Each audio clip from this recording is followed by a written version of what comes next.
Boa noite a todos.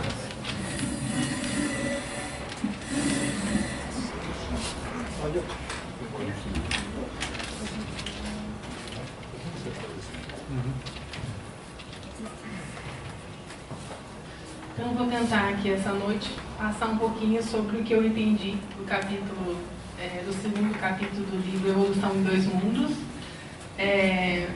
Primeiramente, eu queria agradecer a Deus a oportunidade de poder estar na doutrina, estudando, né, para a minha própria evolução.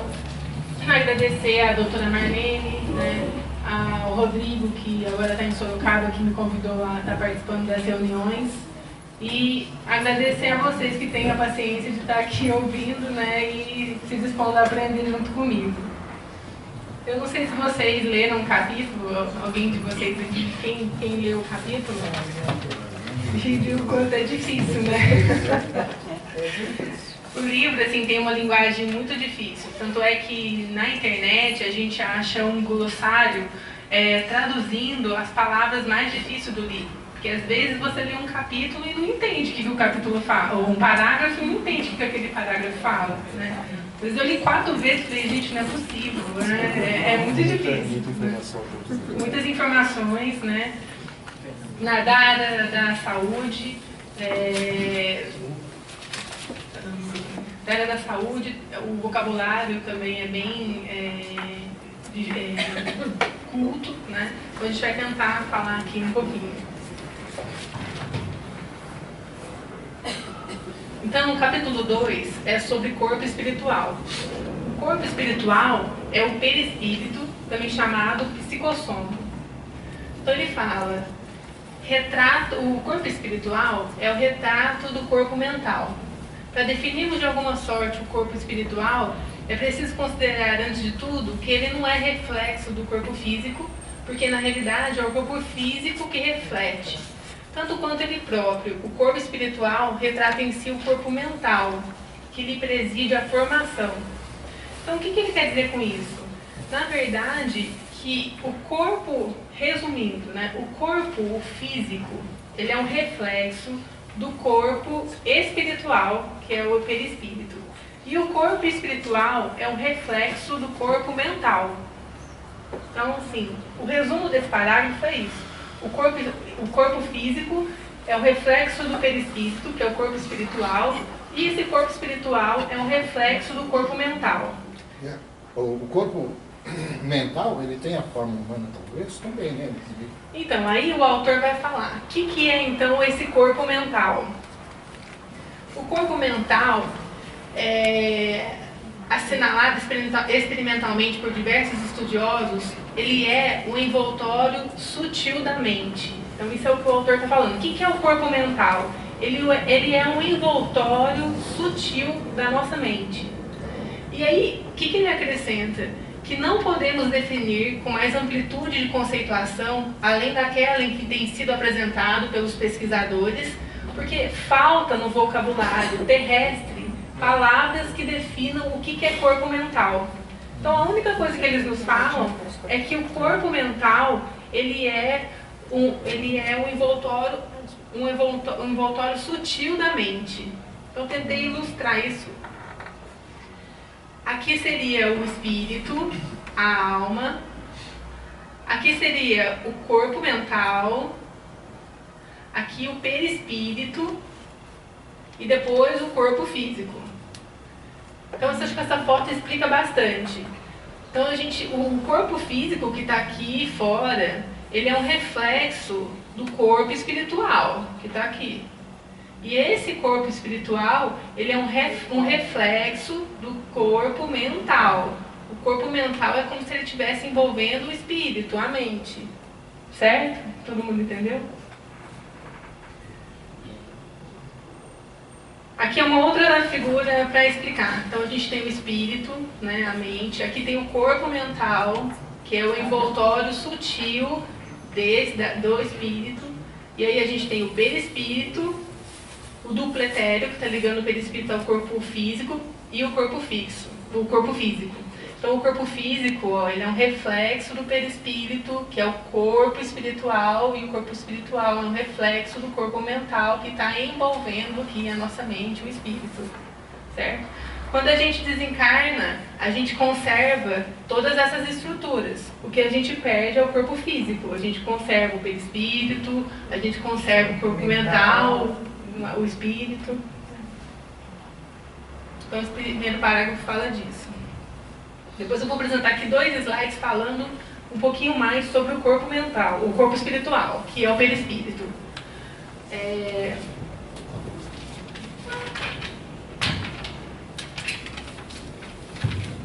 Do ponto de vista da constituição e função em que se caracteriza na esfera imediata ao trabalho do homem, após a morte, é o corpo espiritual o veículo físico por excelência, com sua estrutura eletromagnética, algo modificado no que tange os fenômenos genésicos e nutritivos, de acordo, porém, com as aquisições da mente que o maneja.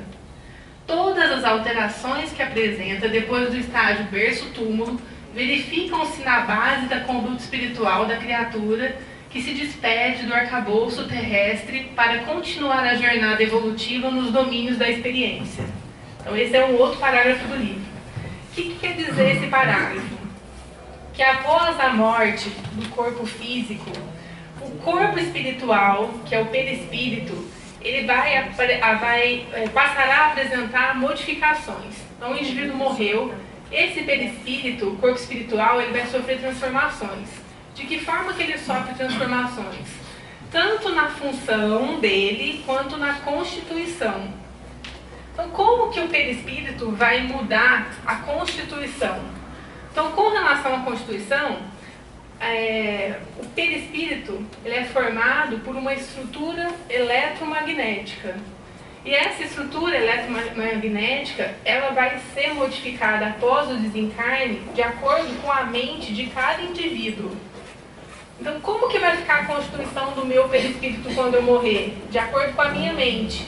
A dele vai ficar de acordo com a mente dele.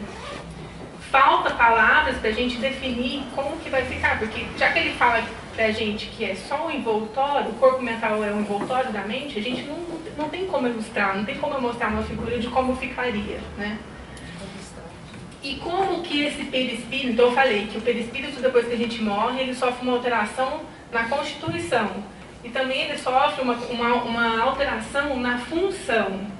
De que forma que ele altera a função? Então o perispírito ele sofre a modificação nos aspectos reprodutivos e nos aspectos nutritivos.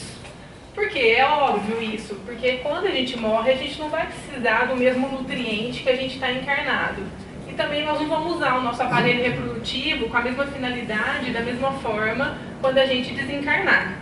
Então, com relação à função, o que muda é isso, no aparelho nutritivo e no aparelho reprodutivo.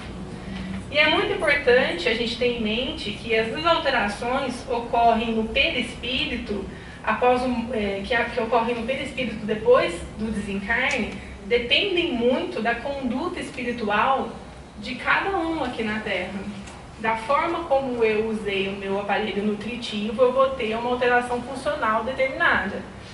Da forma que eu usei o meu aparelho reprodutivo, isso a gente pode pensar no sexo abusivo, na forma como a gente faz uso dessas funções, a estrutura que ele se forma é de acordo com a nossa conduta. E o que vai variar é a evolução moral de cada um. Então, a pessoa que é moralmente evoluída vai ter uma estrutura. A pessoa que está com um grau de evolução um pouco atrasado com relação à outra vai ter uma determinada forma. Vocês entenderam assim, essa parte? Se valer como claro. curiosidade, nós já falamos aqui várias vezes, o livro do Clóvis Tavares, Amor e Sabedoria, ele fala para nós o seguinte: o Emmanuel apareceu para o Chico como Manuel da Nóbrega. E só quando ele ditou há 2000 anos é que ele se transformou, o corpo mental dele se plasmou como o senador Publio Lentulus. Até então, era o Manuel da Nóbrega.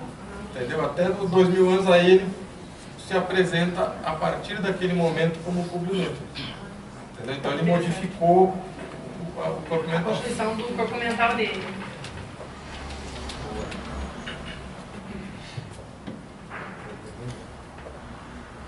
Uma outra coisa que ele fala sobre o corpo espiritual. Claro está, portanto, que é ele o santuário vivo em que a consciência imortal prossegue em manifestação incessante, além do sepulcro, uma formação sutil, urdida em recursos dinâmicos, extremamente porosa e plástica, em cuja tessitura é a contextura, a organização, as células, noutra faixa vibratória, a face do sistema de permuta visceralmente renovado se distribui mais ou menos à feição das partículas coloides.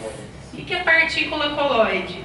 São substâncias que não se cristalizam facilmente, ou são substâncias também que não se dissolvem facilmente. Tem uma dificuldade de mudar de estado, tanto para cristalização quanto para dissolução.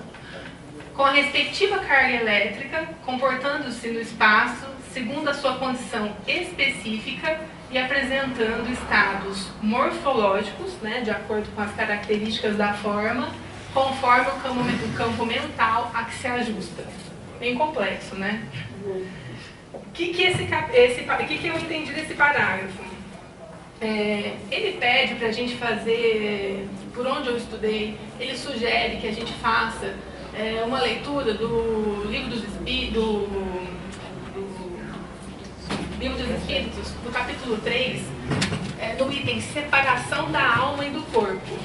Eu não coloquei aqui para não ficar muito extenso, mas eu trouxe para vocês, pra gente, né? Deixa eu achar aqui a ordem.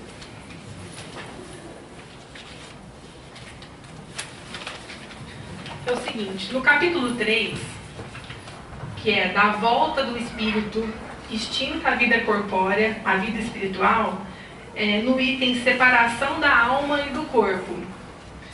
Na questão 155, Kardec pergunta: como se opera a separação da alma e do corpo? Aí os espíritos respondem: rotos os laços que a retinham, ela se desprende. Aí tem uma pergunta, uma subpergunta. A separação se dá instantaneamente por brusca transição? Haverá alguma linha de demarcação nitidamente traçada entre a vida e a morte? Aí ele responde: não. A alma se desprende gradualmente, não se escapa como um pássaro cativo, o que se restitui subitamente à liberdade. Aqueles dois estados se tocam e confundem, e de sorte que o espírito se solta pouco a pouco dos laços que o prendiam. Esses laços desatam, eles não se quebram. Então, quando há a morte, não é como se tivesse quebrado um copo e rompe. É como se você estivesse desfazendo um laço. E à medida que você vai desfazendo esse laço lentamente, há a separação do corpo físico, do perispírito e o espírito. E aí, o que é mais importante é a nota que tem sobre, a nota que o Allan Kardec faz sobre essa questão, que é o que a gente pode transferir para a vida da gente.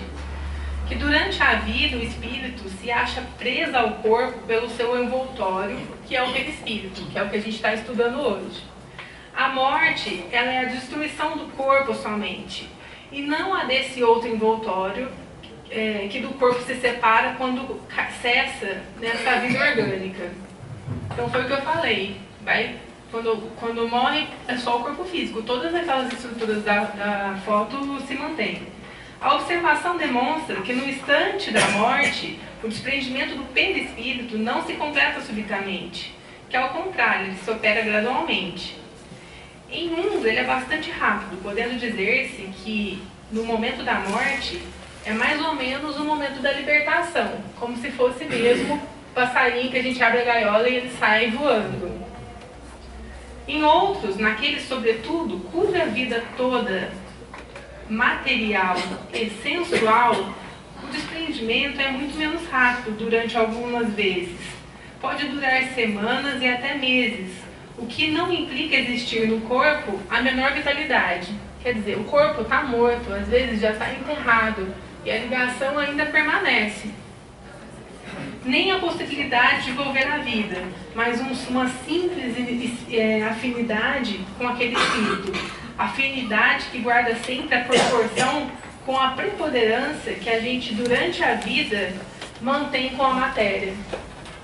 Então, a nossa admiração, né, o nosso apego à matéria, a nossa ligação à matéria, causa isso. E é com efeito racional conceber-se que quanto mais o espírito se haja identificado com a matéria, mais penoso vai ser essa separação dele com a matéria. Ao passo que a atividade intelectual, o nosso desenvolvimento moral, faz com que esse desprendimento aconteça até enquanto a gente estiver vivo, né? Se a gente não se apega à parte material, à parte sensual, a gente começa a dar razão para os verdadeiros valores, né, que está no Evangelho. Tal resultado dos estudos feitos em todos os indivíduos, se tem podido observar que isso acontece na morte. E aí ele fala que, às vezes, as pessoas são tão apegadas ao corpo que elas são capazes de vivenciar até a decomposição do corpo físico. E aí ele cita o exemplo das pessoas, isso acontece em algumas pessoas que suicidam, né? Então, essa é a questão 155 que ele pede para fazer uma relação.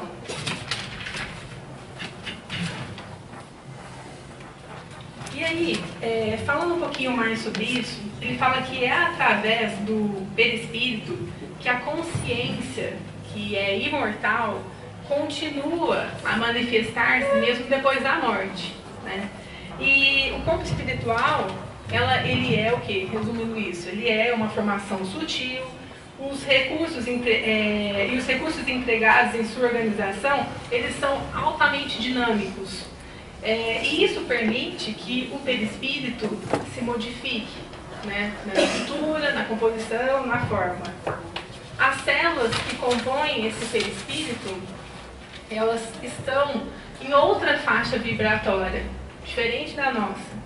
E o perispírito, ele vai modificar a sua densidade nas dependências da nossa condição, né? Acho que quanto mais evoluído o espírito, menor a densidade do perispírito, né?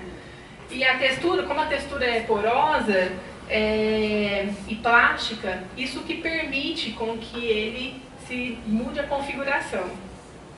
Então, assim, resumindo, nem a forma, nem a textura do perispírito é fixa. E elas vão se modificar, dependendo da atitude mental de cada um e do ambiente onde a gente está. Então é isso. Essa é a parte que ele fala sobre o corpo espírito. Se eu souber, eu respondo.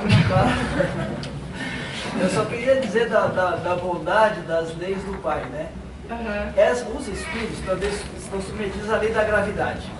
Então você imagina, bilhões de criaturas em mundos encarnando, o Pai, você vai para cá, você vai para lá. Não, a própria densidade determina, do seu perispírito já vai dizer se você vai mais para cá, para cima, você fica, né, mais denso, você fica embaixo, mais leve você. Então a gente vai de acordo com a densidade do nosso perispírito, né? Então é que quando você lê o livro do André Luiz, você vê isso, que quando eles vão fazer socorro nas áreas mais sofridas, né, eles passam por um tratamento para poder entrar naquele campo, exatamente. Agora imagina o que Jesus deve ter feito, né, para poder encarnar, né? Eu fiquei pensando nisso na hora que eu estava estudando. Então a gente viu que existem diferença fisiológica e anatômica entre o corpo físico e o perispírito. Agora ele vai entrar um pouco na parte de centros vitais. E ele fala que o corpo espiritual e o corpo físico, eles são regidos pelo centro coronário. O centro coronário, ele é localizado na região do nosso cérebro, né? Na parte física nossa, o centro coronário é localizado na região do nosso cérebro. E ele é um órgão do perispírito. Ele não é um órgão do corpo físico, ele é um órgão do perispírito. E aí está a sede da mente, né? esse corpo, esse centro, ele coordena todos os demais centros vitais. Então aqui, acho que ficou mais fácil no livro, né, que é os centros vitais. Então o que ele fala? Estudado no plano em que nos encontramos, que o André está falando, na posição de criaturas desencarnadas, o corpo espiritual ou psicossoma é assim o veículo físico relativamente definido pela ciência humana, com os centros vitais que essa mesma ciência, por enquanto, não pode perquirir ou reconhecer. A gente não tem muitas informações a respeito, foi o que o autor falou na nota a princípio. E nele possuímos todo o equipamento de recursos automáticos que governam os bilhões de entidades microscópicas a serviço da inteligência, nos círculos de ação em que nos demoramos. Recursos desses adquiridos vagarosamente pelo ser em milênios e milênios de esforço e recapitulação nos múltiplos setores da evolução anímica. Ele fala, é assim que, regendo a atividade funcional dos órgãos relacionados pela fisiologia terrena, nele identificamos o centro coronário, que foi o que eu falei, que ele está instalado no cérebro, ele é a sede da mente, né? O centro coronário, ele vai supervisionar os outros centros vitais e que lhe obedecem ao impulso procedente do espírito, assim como as peças secundidas de uma usina. Assim como as peças secundidas de uma usina respondem ao comando da peça motor, que serve o tirocínio do homem para concatená-las e dirigi-las. São palavras do livro, né? Então, esse parágrafo, eu vou explicar isso mais pra frente. Esse parágrafo aqui, ele faz um resumo de cada centro. Então, os centros secundários entrelaçados no nosso perispírito e, consequentemente, no corpo físico, porque vai estar refletindo no corpo físico, por redes plexiformes, destacamos o centro cerebral. O centro cerebral, daqui, que é o centro frontal. O centro cerebral contíguo ao coronário, né, que ele vem logo abaixo aqui do centro coronário, que fica no cérebro, com influência decisiva sobre os demais, governando o córtice encefálico na sustentação dos sentidos, marcando a atividade das glândulas endócrinas e administrando o sistema nervoso em toda a sua organização, coordenação, atividade e mecanismo, desde os neurônios sensitivos até as células efetoras. Aí aqui ficou um pouco mais fácil, né, porque a gente já leu um pouco na parte da medicina. Mas mesmo assim continua difícil, ele vai falar a função de cada centro. O centro laríngeo, que está aqui representado pelo C, o centro laríngeo, controlando notadamente a respiração e a fonação. Esqueci de grifar. O centro cardíaco está aqui, na letra E. O centro cardíaco dirigindo a emotividade, a circulação das forças de base. O centro esplênico determinando todas as atividades em que se exprime o sistema hemático, que é sanguíneo, dentro das variações de meio e volume sanguíneo. Então aqui está o centro hemático, o centro esplênico, a letra F. Isso é onde corresponde mais ou menos no corpo físico. O centro gástrico, responsabilizando-se pela digestão e absorção dos alimentos densos ou menos densos, de que qualquer modo representam concentrados fluídicos penetrando na organização. E o centro genésico, guiando a modelagem de novas formas entre os homens ou estabelecimento de estímulos criadores com vistas ao trabalho, associação e realização das almas. Então essa é a figura que explica cada um dos centros, o coronário, o frontal ou cerebral, o centro faríngeo, o humeral, o cardíaco, o esplênico, o umbilical e o básico.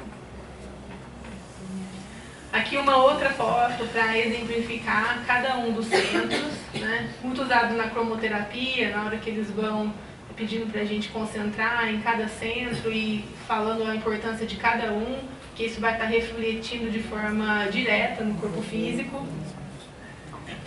E aí o que ele fala?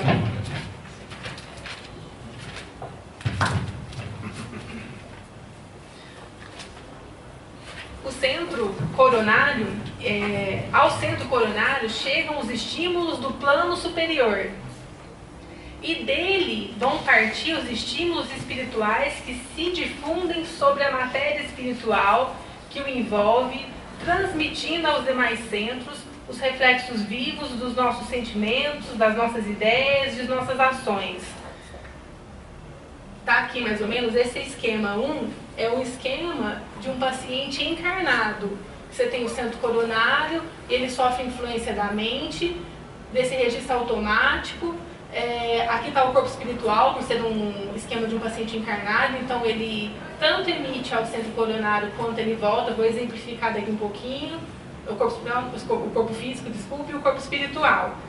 Diferente do desencarnado, que vai ser mais ou menos a mesma coisa, mas não vai ter a figura do corpo físico. Vai ter o registro automático, vai ter a mente, vai ter o corpo espiritual, tudo isso influencia.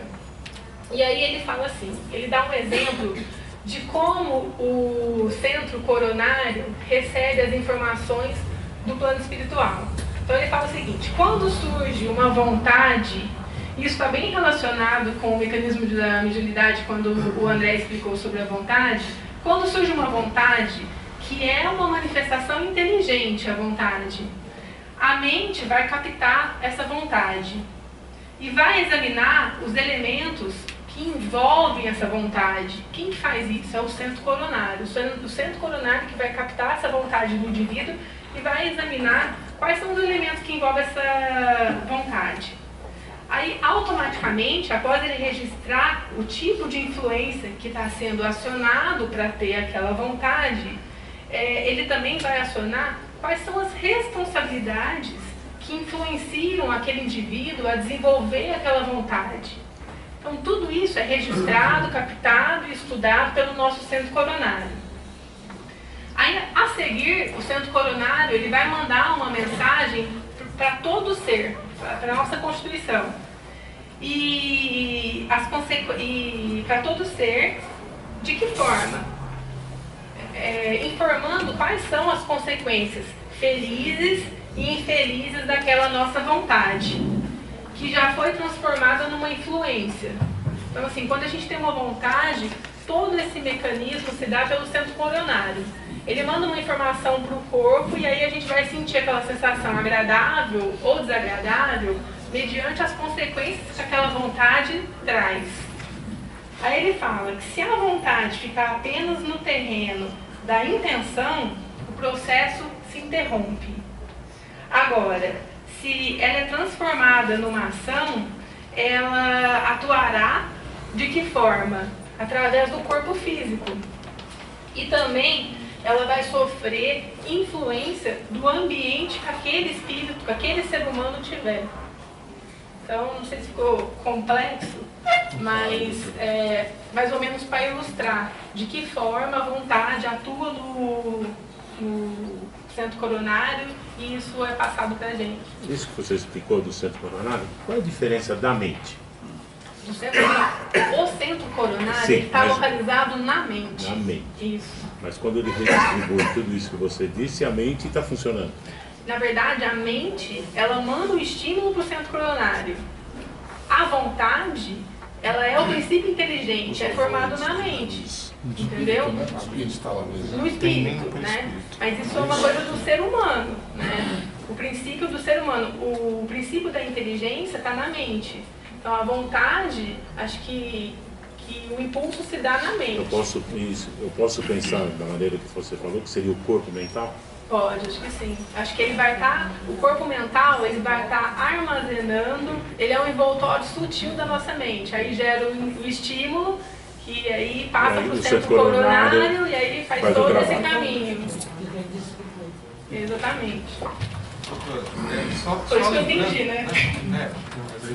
Só lembrando o seguinte, nós estamos estudando aqui às 5h30 exatamente isso, pecar por pensamento, o erro do pensamento, o adultério por pensamento, no momento que se interrompe, isso que ele diz, interrompeu, não houve ação. A forma pensamento está jogada, mas ela sofreu uma interrupção. Entretanto, se houver a ação, Aí, aquelas flechinhas que você vai explicar daqui a pouco entram. E aí que ele fala sobre, com relação ao que você está falando, para a gente lembrar de Mateus, no capítulo 5, do versículo 17 a 48, a prática do mal e a intenção de cometê-lo, né? É um pouco grande para ler, mas depois, se vocês quiserem ler em casa, tem relação com isso, né? Eu até fui procurar, mas ele vai falar aqui agora. Isso tem relação com o quê? Jogando para a nossa vida, a parte prática disso, tem relação com a reforma íntima do ser humano. Então, assim, nossas imperfeições e os nossos defeitos. No dia a dia, refletimos inconscientemente emoções, pensamentos, sentimentos e aspirações sem controle, sem conhecimento próprio. Vemos constantemente os erros e os defeitos dos que nos rodeiam e somos incapazes de perceber os nossos próprios defeitos. Nossas faltas são sempre justificadas por nós mesmos e colocamos-nos sempre como vítimas. A grande maioria das criaturas são imediatistas, isto é, comprazem na satisfação de suas necessidades elementares e na manifestação das paixões. Que foi o que eu falei aquele dia, contei aquela historinha lá sobre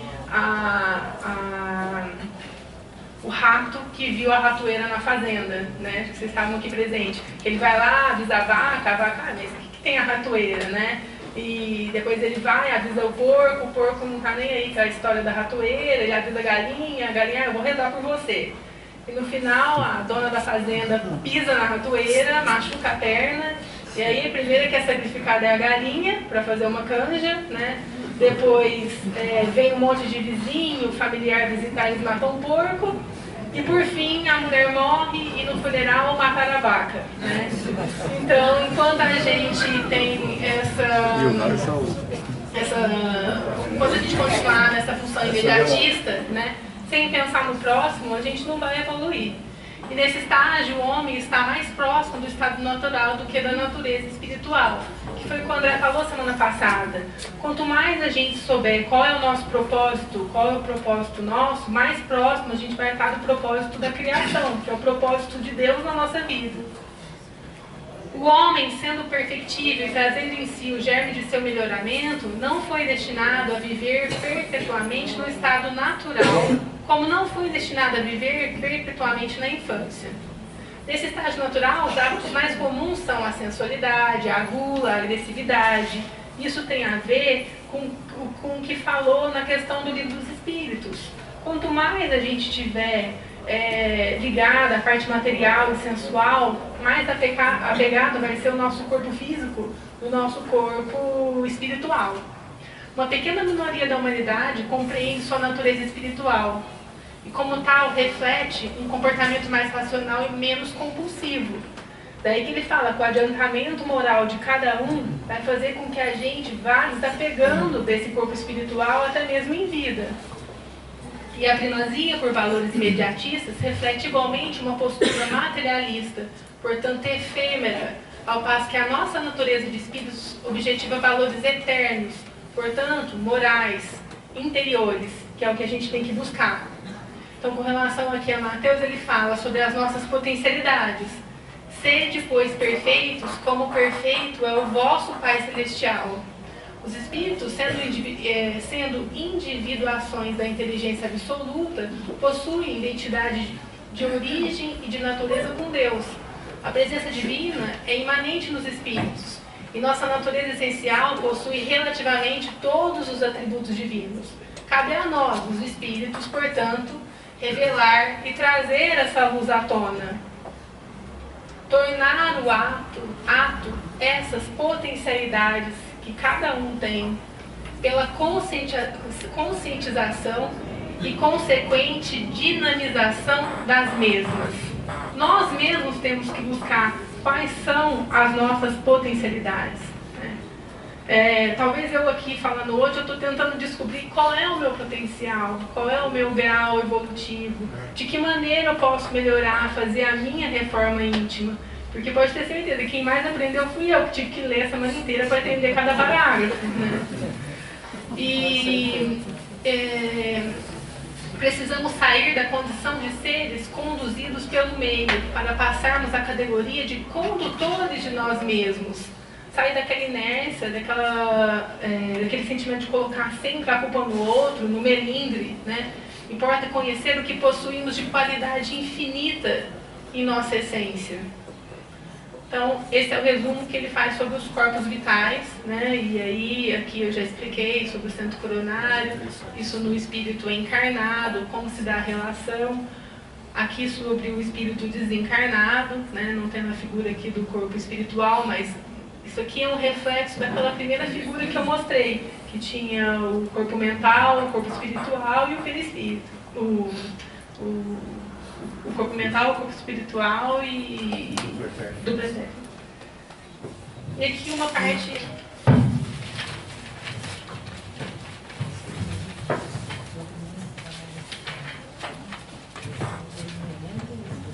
Aqui ele vai falar um pouco sobre a estrutura mental das células. Que é importante considerar, todavia, que nós, ele está falando deles lá, né, os desencarnados, na esfera em que nos é própria, estudamos presentemente a estrutura mental. Então, para eles é mais fácil estudar a estrutura mental, porque eles têm vocabulário, eles têm um maior conhecimento sobre essa estrutura do que a gente. De modo a iniciarmos em aprendizado superior com mais amplitude de conhecimento acerca dos fluidos que nos integram o clima de manifestação, todos eles de origem mental e todos entretecidos na essência da matéria primária, o hausto corpuscular de Deus, que se compõe à base do universo infinito. O que ele quis dizer com isso? Que embora não esteja muito claro no livro, fica sugestionado que essa estrutura mental das células diz respeito somente aos desencarnados, porque a gente não tem nem vocabulário terrestre para explicar ou definir isso. E todos eles de origem mental e todos entretecidos na essência dessa matéria, esse hausto. O que é esse hausto que ele fala? Um fluido produzido pela respiração, ou senão o aurus é o ato de aulir, de sorvir, de aspirar. Aspirar corpúsculos de Deus que compõem toda a base do universo. É o fluido cósmico universal. Exatamente, que vai ser a constituição do corpo espiritual. E o que ele fala sobre os centros vitais? É um pouco complexo, mas depois eu vou tentar resumir. São os centros vitais, fulcros. Fulcros é a base de sustentação. Fulcros é base de sustentação. São os centros vitais das bases de sustentação energética que, sob a direção automática da alma, imprimem às células a especialização extrema pelo qual o homem possui no corpo denso, e detemos todos no corpo espiritual em recursos equivalentes às células que produzem fosfato e carbono de cálcio para a construção dos ossos, as que distendem para a recobertura do intestino, as que desempenham complexas funções químicas para o fígado, as que se transformam em filtros do sangue na intimidade dos rins, e há outras tantas que se ocupam do fábrico de substâncias indispensáveis à conservação e à defesa da vida das glândulas, nos tecidos e nos órgãos que nos constituem. Então, ele está explicando qual é a relação de cada centro vital com as células. Como se forma cada célula do corpo, desde a parte óssea, a relação com o sangue, com as estruturas que formam o nosso intestino, né? E essas células, uma coisa eu vou contar, que eu nem agora eu lembrei. Na terça-feira que eu estava lendo esse capítulo, estava tão difícil, né? E aí eu dormi e sonhei com duas amigas minhas, que eram as residentes mais inteligentes da minha época. E eu falei, nossa, elas estão num curso aqui, né, no plano espiritual. Aí eu perguntei assim, posso ficar aqui, né? E aí elas nem responderam direito, falaram que podia. E eu fiquei a noite inteira encostada assim numa parede, eu não entendi uma palavra que elas falaram. Aí eu acordei de manhã e falei, nossa, que sonho estranho, né? Que as duas, que eram as mais inteligentes, né? E ainda perguntei, nossa, cadê a Fernanda, que também era uma inteligente? Falaram, ela tá de licença maternidade. E ela ganhou o nenê. Aí eu peguei, acordei e falei, nossa, sonhei com a Ana Cecília Maíra estudando, né? Mandei uma mensagem pra menina de manhã, nossa, tudo um sonho estranho com você, que você tava num curso, né? E vocês estudavam umas coisas tão difíceis de medicina que eu não entendi nada. E aí, ainda falei pra Fernanda, né? Falei, Fernanda, você faz parte do curso, só que você tá de licença maternidade lá também, né? E eu preciso voltar. E aí a Ana Cecília falou, olha, eu não lembro de nada. Pra falar a verdade, eu não ando estudando, acho que nem aqui. Mas eu tenho certeza que ela tava lá. E aí à noite, a hora que eu fui ler, ficou tão fácil. Eu falei, nossa, que estranho, ontem tava tão difícil, né? E hoje ficou fácil. Aí eu ligando pra minha mãe, falei, mãe, eu acho que à noite eu fui num curso. Porque tava tão difícil. E agora, depois eu li, né? Então eu acho que a minha oração, tenho certeza que foi atendida. Então à noite, as dúvidas, se vocês quiserem pedir pra ir na aula, né?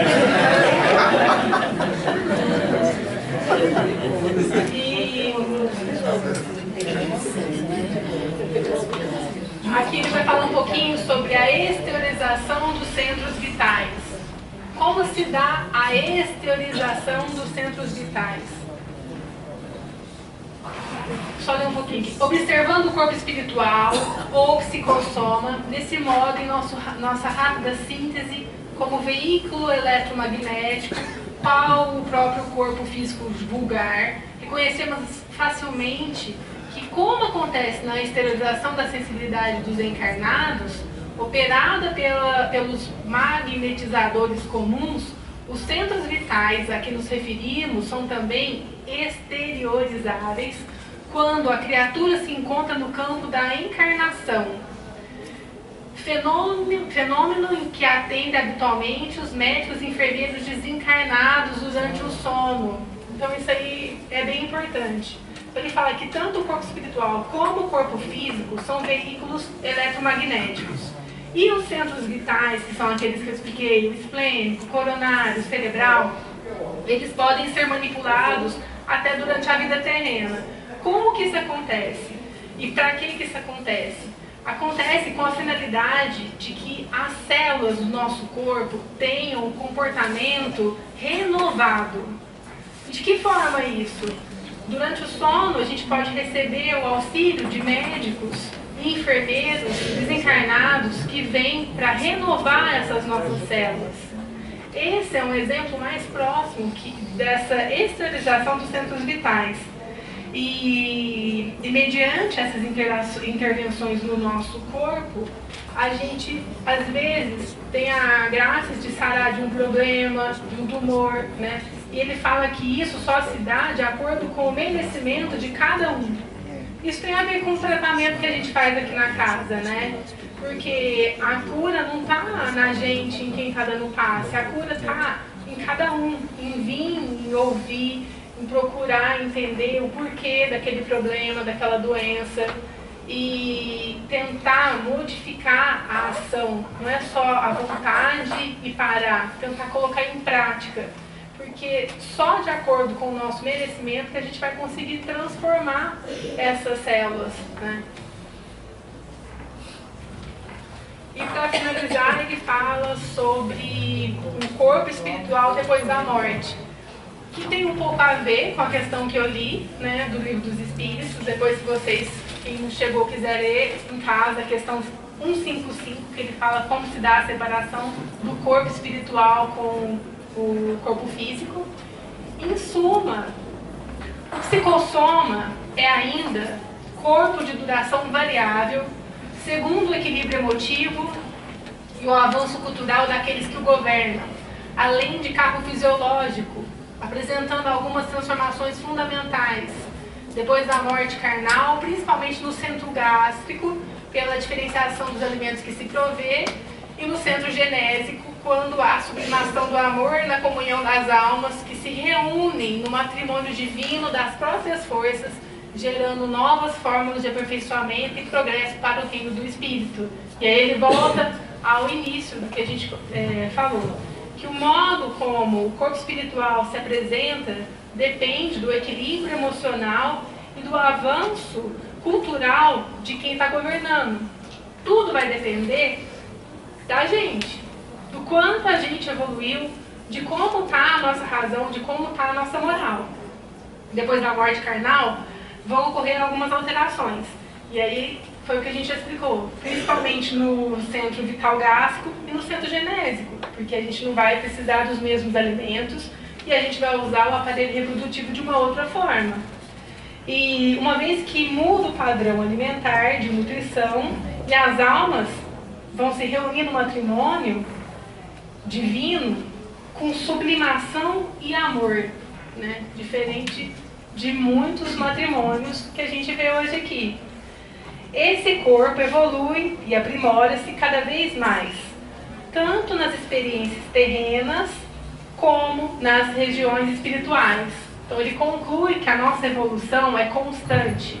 A gente evolui aqui no plano físico da mesma forma que a gente evolui lá no plano espiritual. A gente está em constante estudo, recebendo informações, né? Então cabe a cada um de nós colocar isso em prática, né? Então, acho que isso é o resumo do último parágrafo e eu espero que eu tenha conseguido passar um pouquinho as informações. Se tiverem alguma dúvida, eu estou aqui à disposição. Só fala aqui que quem lê a pergunta 5 pode ir para o curso da espiritualidade. É isso. Alguém tem alguma dúvida? Quer perguntar alguma coisa? Quer colocar? Quer fazer alguma colocação? Eu queria lembrar que a glândula pineal. Pode falar. Está no centro coronário. Isso. Ela é responsável por toda essa gama de insípidos, essa teia nas quais nós estamos mergulhados. Ela tem uma interligação direta com o centro coronário, com o corpo físico. Quer falar, né? Mas o pessoal não sabe. Eu só falei que a pergunta 5 foi bem consciente. Eu que estava ótimo. Ele está com o microfone na parte. Ótimo.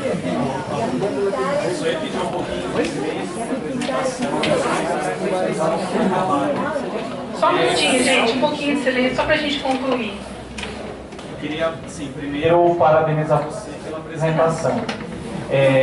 O livro é um livro bastante difícil, né? A gente, quem já leu, quem já fez o próprio estudo sabe que é um livro difícil. Mas o mais importante foi todo o carinho e todo o amor que você teve no seu estudo, na sua explanação. O tema perispírito é um tema fundamental para todos nós que frequentamos a casa espírita, que frequentamos, que fazemos parte de algum grupo de estudo, enfim, é fundamental que a gente conheça e estude o perispírito. Já nos outros estudos, nos anos anteriores, nos cursos dados pela doutora Marlene Nobre, ela sempre reforçava isso, né, que a gente precisa conhecer o perispírito. Gostaria de fazer só uma ou duas observações, que é o que você assim colocou e que às vezes pode ter ficado alguma dúvida para outras pessoas.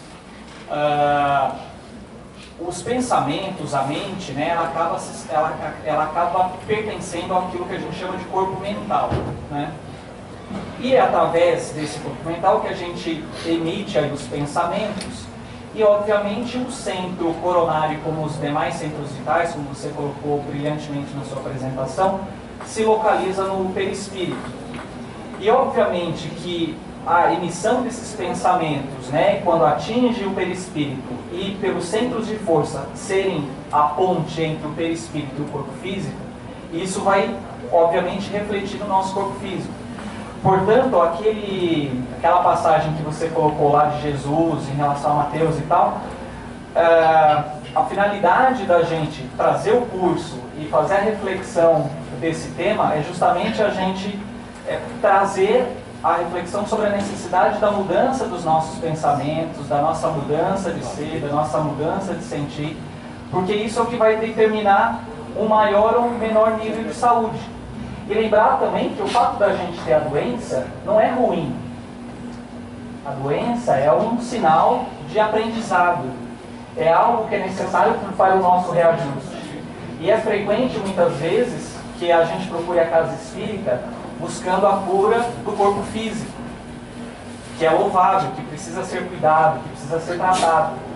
Mas também, em concomitância a isso, é importante que a gente tenha consciência de que aquela situação vivenciada, aquele adoecimento, também pode ser o início do processo da nossa cura, através da nossa renovação moral, da nossa forma de pensar, da nossa forma de sentir. Era só isso que eu gostaria de colocar. Tá bom? Obrigada. Obrigado. O senhor quer falar alguma coisa, né?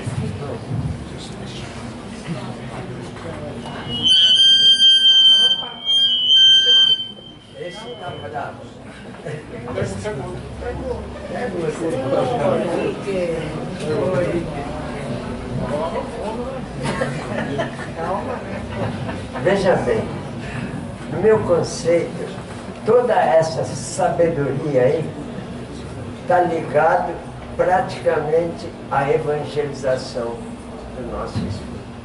Quanto mais nós nos evangelizamos, mais nós vamos entender melhor esse mecanismo, que é muito difícil realmente.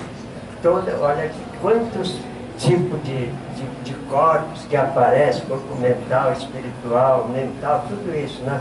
Então, é necessário que nós procuremos estudar bastante o Evangelho, porque o Evangelho é o nosso pedestal de evolução. Acredito que nessas alturas nós vamos entender melhor. Assim, quando nós desencarnarmos, nós ficaremos mais felizes e mais infelizes. Está certo? Isso mesmo. Obrigada. Mais alguma colocação? Ela quer falar.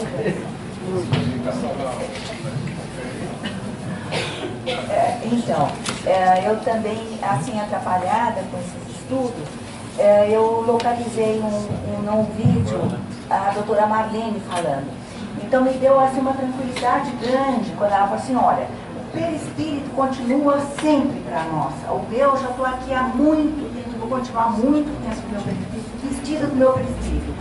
Que a nossa saída do planeta Terra, do entorno do planeta Terra para outros lugares, não é? Pela nossa vontade, só poderia ser feita depois que o nosso perispírito tivesse uma leveza tão grande, onde então nós poderíamos ter essa opção. Então, assim, ela falou assim, não, vocês sempre vão estar vestidas pelo perispírito, continuam vivos pelo perispírito. Então, isso assim, deu assim, uma tranquilidade enorme da continuação da vida. Né? Mas no outro livro, eu li que, por vezes, quando vem de outros lugares para nos resgatar espíritos que estão muito pesados e muito difíceis, essa ida para outra dimensão ou fora do planeta Terra, é feita por veículos que vêm nos buscar, mas aí não é da vontade do espírito. Que o livre-arbítrio do espírito para ir para outros lugares só depois que estivesse muito leve, diluído. Na verdade, era diluído. Quando nós conseguíssemos chegar a uma diluição, aí não teria mais forma. Exatamente. Certo. Pessoal, só um minutinho, por favor, que agora estamos em cima da hora. Desculpa cortar. Só duas coisas. A gente só pode dispersar depois da frase vamos trabalhar. Ainda não falei, tá? É só um exemplo. Então, agradecer para a doutora Thalita, a gente vai estar em cima da hora, porque, né, o pessoal também, quando for perguntar, tentar ser o mais rápido possível, tá certo? Continuamos a campanha do leite. Vamos trabalhar. Obrigada, gente.